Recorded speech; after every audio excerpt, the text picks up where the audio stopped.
دنیا میں سب سے پہلے کس نے بت تراشے اور ان کی پوجا شروع کر دی تھی، اور ان کے اس شرک کی وجہ کیا تھی؟ ودھ، سوا، یغوث، یعوق اور نصر، جن کا ذکر قرآن کریم میں آیا ہے، ان کی اصلیت کیا تھی؟ اور وہ 5 بڑے بت کون سے تھے جو بعد میں دنیا کے ہر علاقے میں پوجے جانے لگے؟ اور قیامت سے پہلے ایسا کیا ہوگا جس سے وہ بت دوبارہ منظر عام پر آئیں گے؟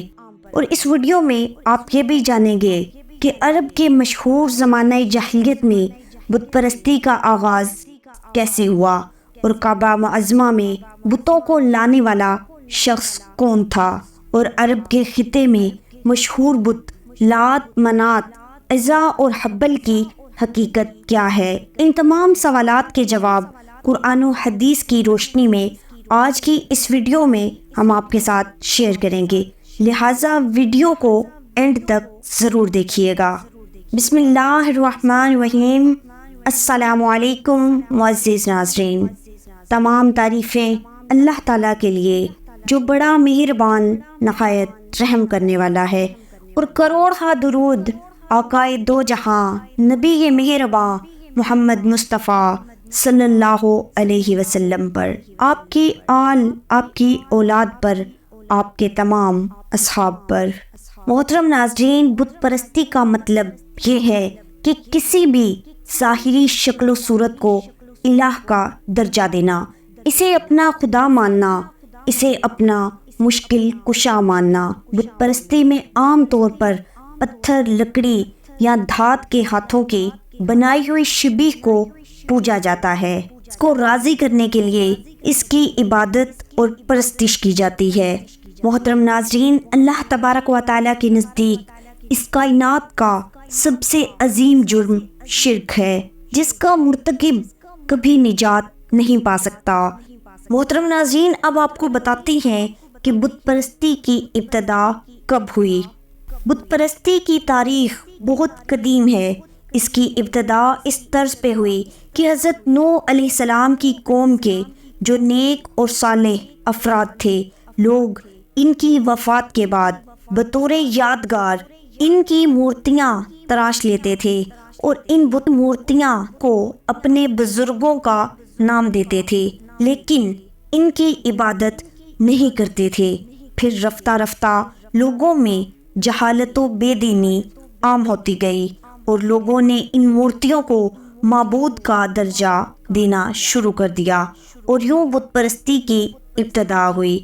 بخاری شریف میں روایت موجود ہے کہ حضرت نوح علیہ السلام کی قوم کے نیک لوگوں کی جب وفات ہو گئی تو شیطان نے ان کی قوم کے دل میں یہ بات ڈال دی کہ ان کی مجلسوں میں جہاں وہ بیٹھتے تھے ان کے بت نصب کر دیں، اور ان بتوں کے نام اپنے نیک لوگوں کے نام پر رکھ دیں۔ چنانچہ ان لوگوں نے ایسا ہی کیا۔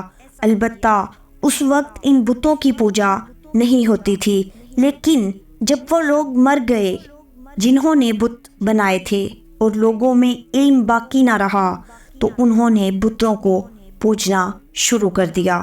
محترم ناظرین، اس روایت سے معلوم ہوتا ہے کہ بت پرستی کی ابتدا اور آغاز حضرت نوح علیہ السلام کی قوم سے ہوا۔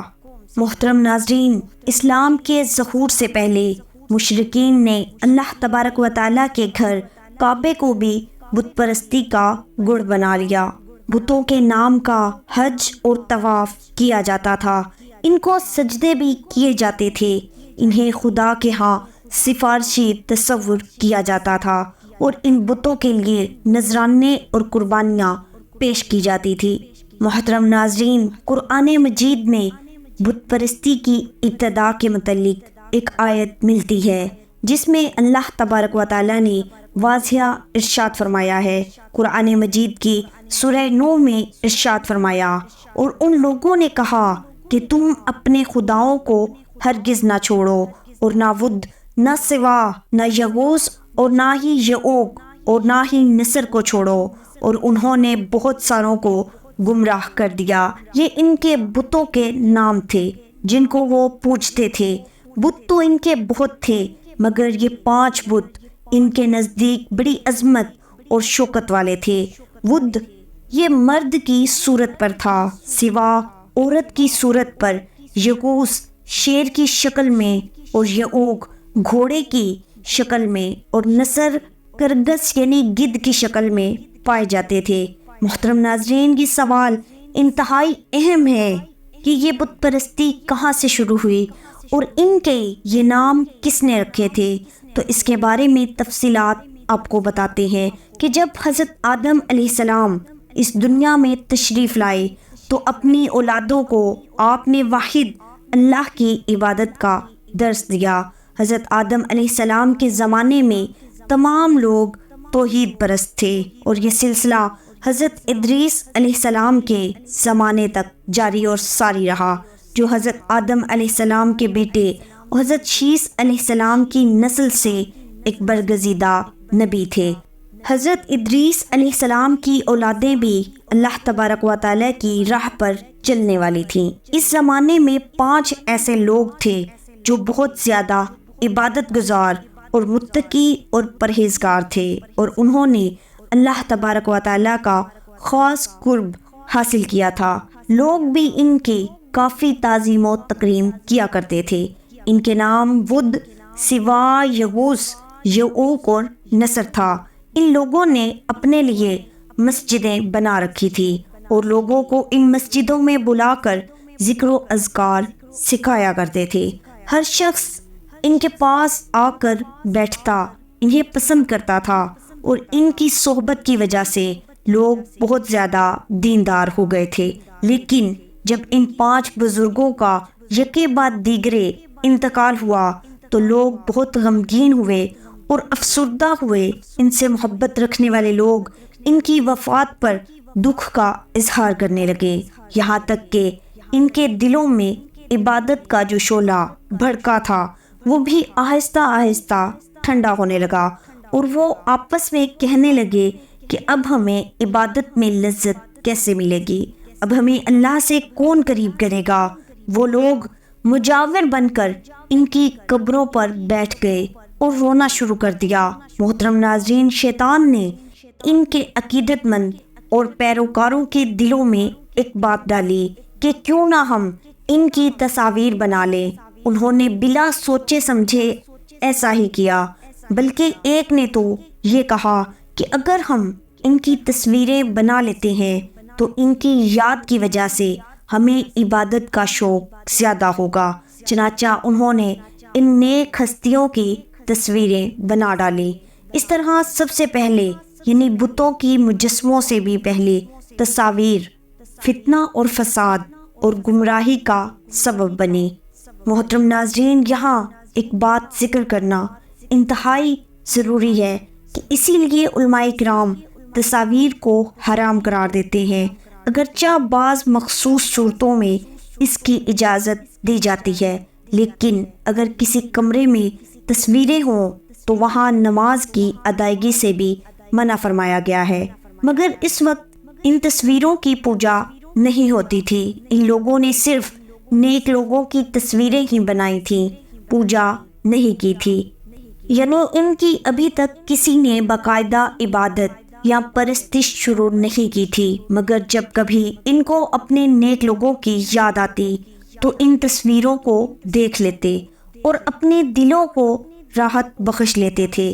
شیطان نے جب یہ منظر دیکھا تو اسے لوگوں کو مزید گمراہ کرنے کا اچھا موقع نظر آیا، لہٰذا ابلیس لعین نے ایک نیک اور خوبصورت بزرگ کی شکل اختیار کی اور ان کے پاس آیا اور کہنے لگا کہ تمہیں پہلے جیسی عبادت میں اور بھی لذت مل سکتی ہے جیسا تم ان کی زندگی میں ان کے ساتھ رہ کر حاصل کیا کرتے تھے۔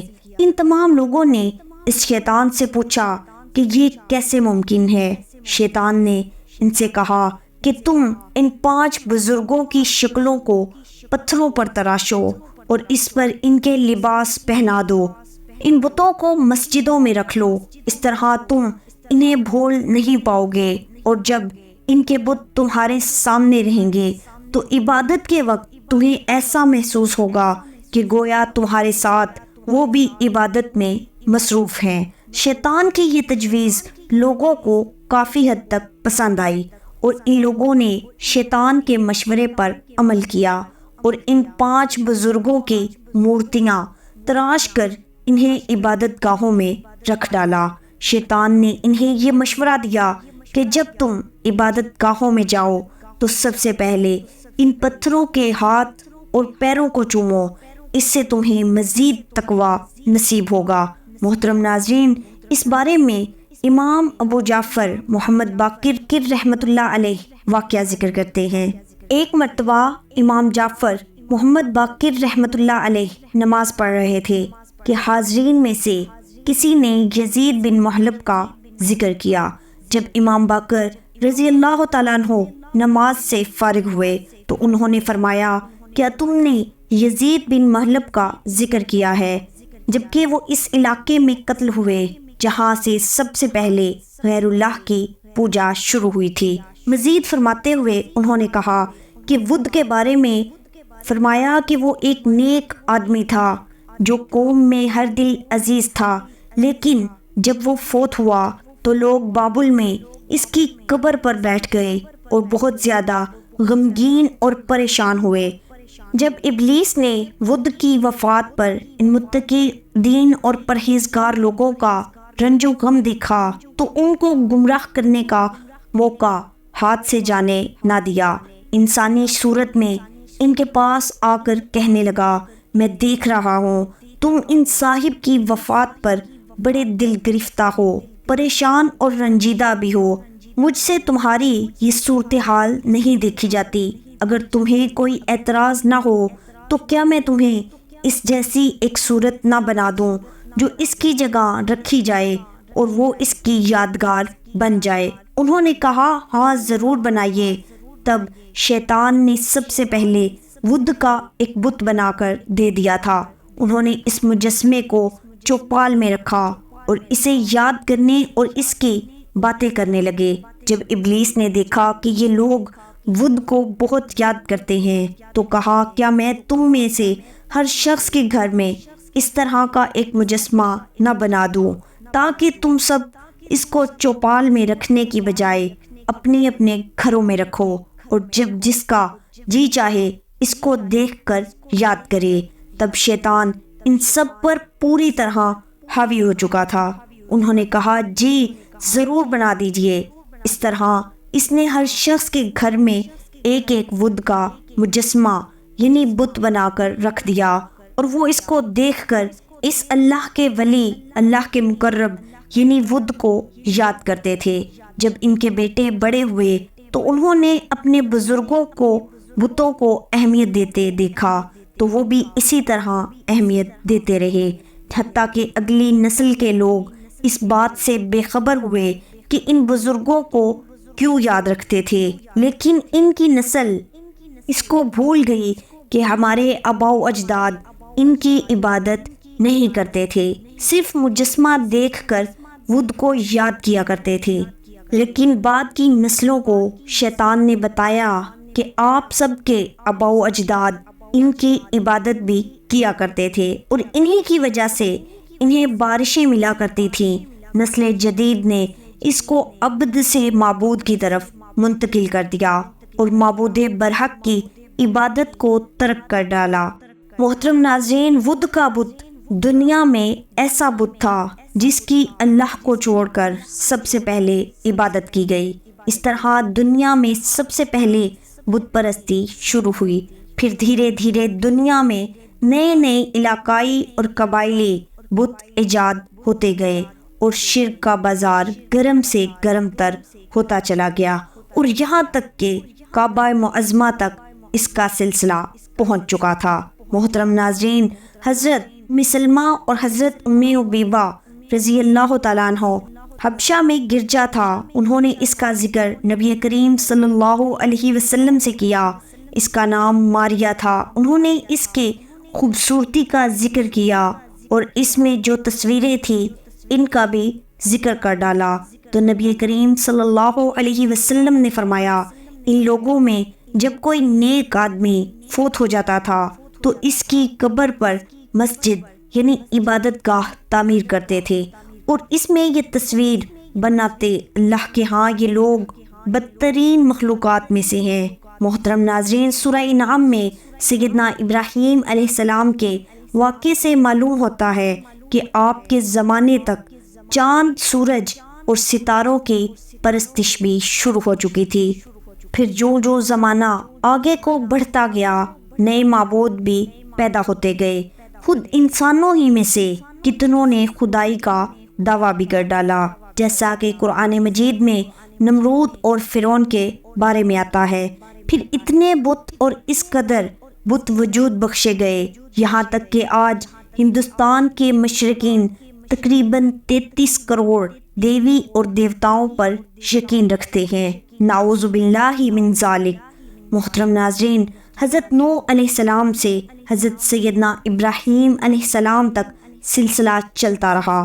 پھر بنی اسرائیل نے اپنے نبیوں ہی کو خدا کہنا شروع کر ڈالا۔ چنانچہ سورہ توبہ کی آیت نمبر 30 سے معلوم ہوتا ہے کہ بنی اسرائیل حضرت عزیر علیہ السلام کو اللہ کا بیٹا اور اس کا شریک سمجھتے تھے۔ پھر حضرت موسیٰ علیہ السلام کا دور آیا تو اس میں بت پرستی کو اور بھی فروغ ملا۔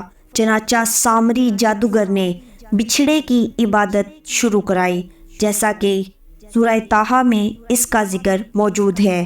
محترم ناظرین، غالباً گائے کی پوجا یہی سے شروع ہوئی تھی۔ محترم ناظرین، اب بات کرتے ہیں عرب میں بت پرستی کب شروع ہوئی۔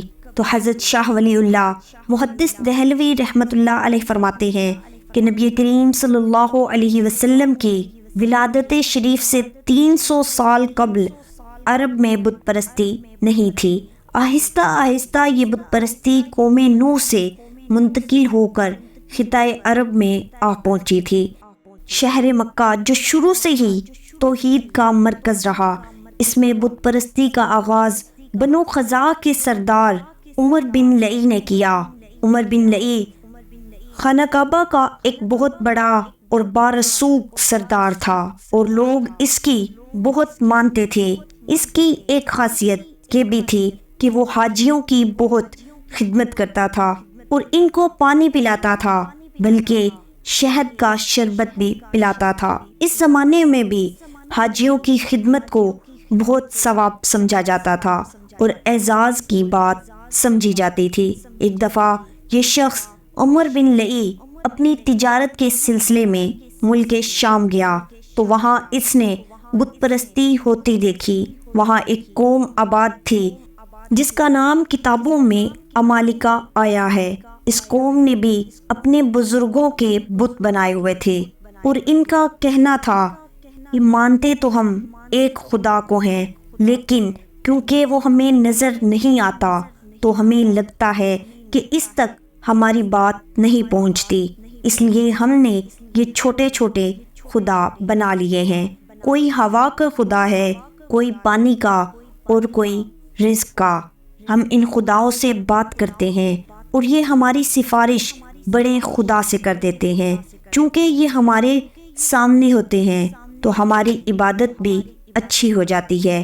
عمر بن لئی کو یہ بات بڑی پسند آئی اور وہ وہاں سے ایک بت خرید لایا اور خانہ کعبہ میں رکھ دیا۔ اس کا نام حبل تھا۔ وہ پہلا بت تھا جو خانہ کعبہ میں رکھا گیا۔ حبل انسان کی شکل میں تھا۔ اس کو اہل مکہ سب سے بڑا اور اہم بت سمجھنے لگے۔ حبل کا دایاں ہاتھ ٹوٹا ہوا تھا۔ قریش مکہ نے وہ سونے کا بنوا کر لگوا دیا۔ حبل کے علاوہ عرب کے قدیم بتوں میں سے منات ہے، یہ مصر میں رکھا گیا۔ اہل مکہ عمر کو اپنا پیشوا سمجھتے تھے، لہٰذا اس کی پیروی میں انہوں نے بھی اس بت کی پوجا شروع کر ڈالی، اور پھر بت پرستی میں ترقی ہوتی گئی، اور ایسا دور بھی آیا کہ خانہ کعبہ جو اللہ کا گھر ہے اس میں 360 بت رکھ دیے گئے۔ اللہ تعالیٰ قرآن مجید فرقان حمید کی سورہ نجم میں ارشاد فرماتا ہے، پھر کیا تم نے لات اور عزا کو بھی دیکھا ہے اور تیسرے منات گھٹیا کو بھی۔ محترم ناظرین، ویسے تو عرب کے اندر بہت سارے بتوں کی پوجا کی جاتی تھی، لیکن عرب کے دو مشہور بت تھے جن کا نام لات اور عزا تھا۔ لات کے معنی جھک جانا، چونکہ لوگ اس کے سامنے جھکے رہتے تھے اور کثرت کے ساتھ سجدہ کیا کرتے تھے۔ پیارے ناظرین، مشرکین مکہ کا یہ عقیدہ تھا کہ لات خوبصورتی، زرخیزی اور خوشحالی دیتا ہے، جبکہ عزا دیوی سیاہ و سفید کی مالک ہے، یعنی دن رات کی تبدیلی اس دیوی کے ذمے ہے۔ مشرکین مکہ لات کو خدا کا بیٹا اور عزا کو خدا کی بیٹی کہا کرتے تھے۔ روایات میں آتا ہے کہ عرب کا ایک مشہور اور نیک آدمی تھا جس کا نام لات تھا۔ چونکہ مکہ میں لوگ مکہ کی زیارت کے لیے کثرت سے آیا کرتے تھے اور یہ شخص بہت زیادہ مہمان نواز تھا، یہ آنے جانے والوں کو ستو پلایا کرتا تھا۔ یہ شخص بہت زیادہ نیک اور ہر کسی کی مدد کیا کرتا تھا۔ صحیح بخاری میں حضرت ابن عباس رضی اللہ تعالیٰ عنہ فرماتے ہیں کہ لات ایسا شخص تھا جو حاجیوں کو ستو گھول گھول کر پلایا کرتا تھا۔ اس زمانے میں عزا نامی ایک نیک اور شریف لڑکی تھی۔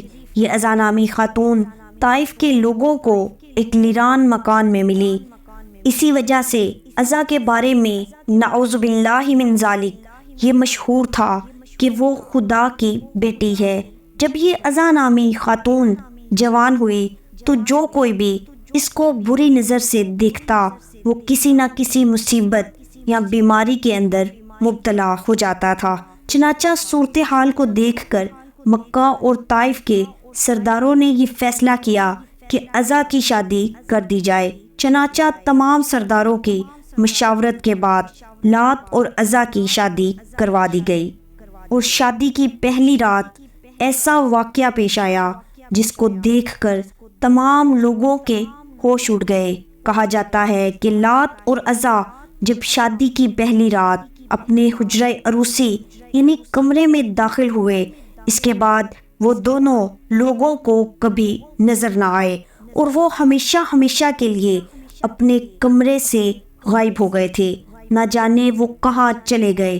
اس طرح ان دونوں کے غائب ہونے کے بعد لات کے چاہنے والے لوگ یہ کہتے رہے کہ لات اور عزا ہمیشہ کے لیے امر ہو گئے ہیں، جبکہ عزا دیوی کو چاہنے والے لوگ یہ کہتے تھے چونکہ عزا کو کبھی کسی مرد نے ہاتھ نہ لگایا تھا، اس لیے اس کی پاکیزگی کو ہمیشہ کے لیے بچا لیا گیا ہے۔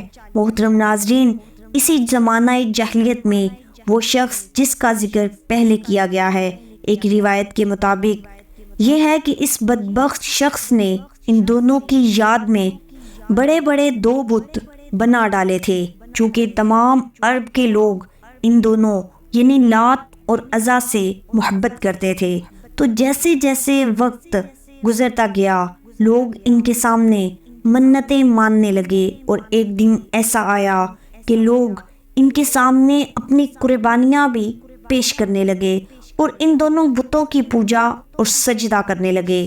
ابن اسحاق رحمۃ اللہ علیہ فرماتے ہیں کہ طائف کے قبیلہ بنو ثقیف کی زیر نگرانی تھا اور اس سے ہونے والی آمدنی انہی میں تقسیم ہوتی تھی۔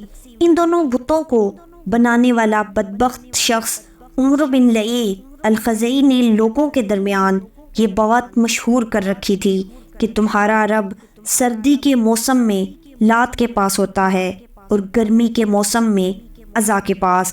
جس طرح لوگ کعبے کو قربانی کا جانور بھیجتے تھے، اسی طرح یہ لوگ ان دونوں بتوں کے لیے بھی قربانی کا جانور بھیجتے اور ان کے ناموں پر قربانی کیا کرتے تھے۔ محترم ناظرین، روایات میں آتا ہے فتح مکہ کے بعد حضور نبی اکرم صلی اللہ علیہ وسلم نے ان دونوں بتوں کا خاتمہ کروا دیا۔ ابن کثیر لکھتے ہیں کہ لات بت کو توڑنے کے لیے نبی کریم صلی اللہ علیہ وسلم نے حضرت مغیرہ بن شعبہ کو بھیجا، جنہوں نے نبی کریم صلی اللہ علیہ وسلم کے حکم کے مطابق اس لات بت کو توڑ کر وہاں پر مسجد طائف قائم کر دی۔ اس طرح عزا دیوی کے خاتمے کے لیے نبی کریم صلی اللہ علیہ وسلم نے حضرت خالد بن ولید کو بھیجا تھا۔ محترم ناظرین، جب حضرت خالد بن ولید نبی کریم صلی اللہ علیہ وسلم کے حکم کے مطابق وہاں پہنچے تو پجاریوں نے خالد بن ولید کو دیکھا تو کہنے لگے کہ ازا ازا، یعنی ازا کو پکارنے لگے۔ چنانچہ اسی وقت حضرت خالد بن ولید رضی اللہ تعالیٰ عنہ کے سامنے ایک سیاہ رنگ والی برہنہ عورت ظاہر ہوئی جس کے بال بکھرے ہوئے تھے اور خاک اڑا رہی تھی۔ پھر حضرت خالد بن ولید رضی اللہ تعالیٰ عنہ نے اس پر تلوار کا وار کیا اور دیکھتے ہی دیکھتے اس چڑیل کے 2 ٹکڑے کر ڈالے۔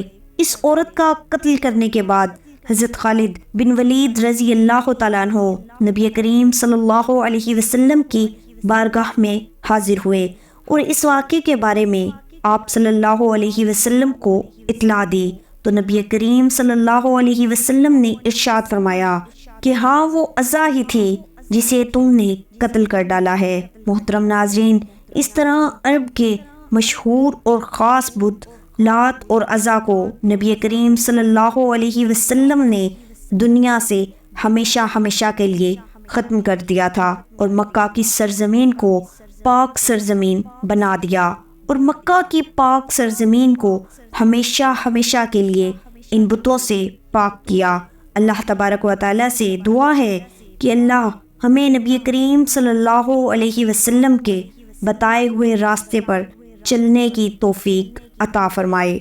محترم ناظرین، یہ بات واضح ہے کہ بت پرستی کی شروعات بزرگ پرستی سے ہوتی ہے، یعنی فوت شدہ نیک شخصیات کی شان میں غلو کرنا اور حد سے زیادہ تجاوز کرنا۔ اسی لیے نبی کریم صلی اللہ علیہ وسلم نے کسی بھی قبر کو پختہ کرنے، اس پر میلہ لگانے اور اس کے آگے سجدہ کرنے سے سختی سے منع فرمایا ہے۔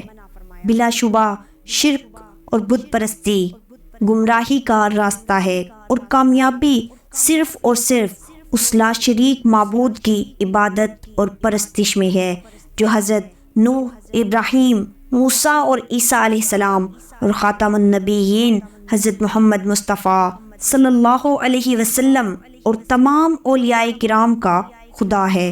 اللہ پاک ہم سب کا حامی و ناصر ہو، آمین ثم آمین۔ امید کرتی ہوں آپ کو یہ ویڈیو پسند آئی ہوگی۔ ویڈیو کو لائک کرتے ہوئے چینل کو سبسکرائب کرتے جائیے۔ ملتے ہیں اگلی ویڈیو میں، تب تک کے لیے اللہ نگہبان۔